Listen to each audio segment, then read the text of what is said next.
நமது புராணம் இந்த சேனலை பார்த்து கொண்டிருக்கின்ற அன்பர்கள் அனைவருக்கும் பணிவான வணக்கங்கள்.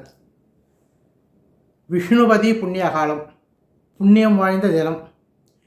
இது வருஷத்துக்கு நாளே நாள் தான் வருது. அதாவது சூரிய பகவான் ரிஷபராசியில் சஞ்சிக்கிற முதல் நாள், அதாவது வைகாசி மாதம் முதல் நாள். அப்புறம் சிம்ம ராசியில் சூரியன் சஞ்சிக்கின்ற ஆவணி மாதம் முதல் நாள். விருச்சிக ராசியில் சூரிய பகவான் சஞ்சிக்கின்ற கார்த்திகை மாதம் முதல் நாள். அடுத்தது கும்ப ராசியில் சூரியன் சஞ்சரிக்கின்ற மாசி மாதம் முதல் நாள். அதாவது வைகாசி முதல் நாள், ஆவணி முதல் நாள், கார்த்திகை முதல் நாள், மாசி மாதம் முதல் நாள். அந்த 4 நாள் தான் விஷ்ணுபதி புண்ணிய காலம்ங்கிறது.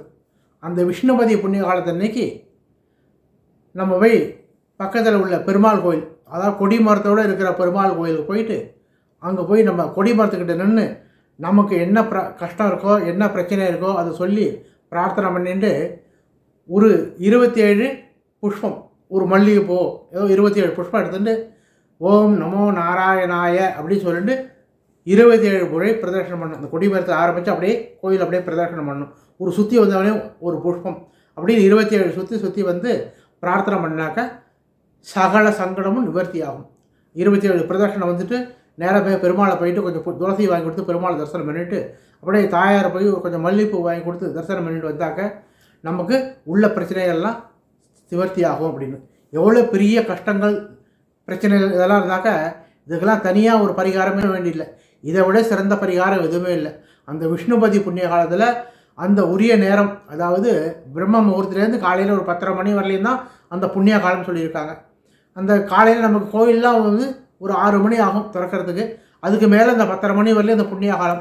அந்த புண்ணிய காலத்தை நம்ம தவறாமல் பயன்படுத்திட்டு பக்கத்தில் உள்ள பெருமாள் கோயிலுக்கு போகும், கொடிமரத்தில் போய் நின்று நமக்கு என்ன பிரச்சனையோ, என்ன சங்கடம் இருக்கோ, என்ன குறை இருக்கோ அதை சொல்லி அது நிவர்த்தி ஆகணும் அப்படின்னு பிரார்த்தனை பண்ணிப்போம். 27 முறை ஓம் நமோ நாராயணான்னு சொல்லி பிரதர்ஷனம் பண்ணி வருவோம். வந்து பெருமாளையும் தாயார் தரிசனம் பண்ணிட்டு வந்தாக்க அவ்வளவு மகத்தான புண்ணியம். இது வருஷத்துக்கு 4 நாள் தான் அபூர்வமாக கிடைக்கிறது.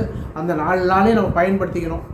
இந்த வியாபாரத்தில், தொழிலில் அதில் ஏதாவது பிரச்சனை சங்கடங்கள்லாம், இந்த சங்கடங்கள்லாம் நிவர்த்தி ஆகும்.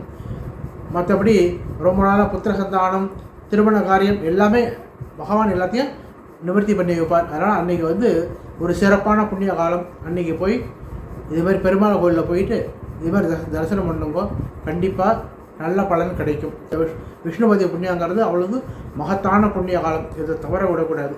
இதை வந்து நம்ம அன்றைக்கி தரிசனம் பண்ணுறதுக்கு வாய்ப்பு கிடைக்கணுமேனு அவனை வேண்டிக்கணும். அதாவது சொல்லுவார், அவன் அருளாலே அவன் தாள் வணங்கின்னு. அதனால் அன்றைக்கி போய் பெருமாளை தரிசனம் பண்ணுறதுக்கு அனுகிரகம் ஒன்று இப்போலேருந்து நம்ம மனசால் பிரார்த்தனை பண்ணிப்போம்.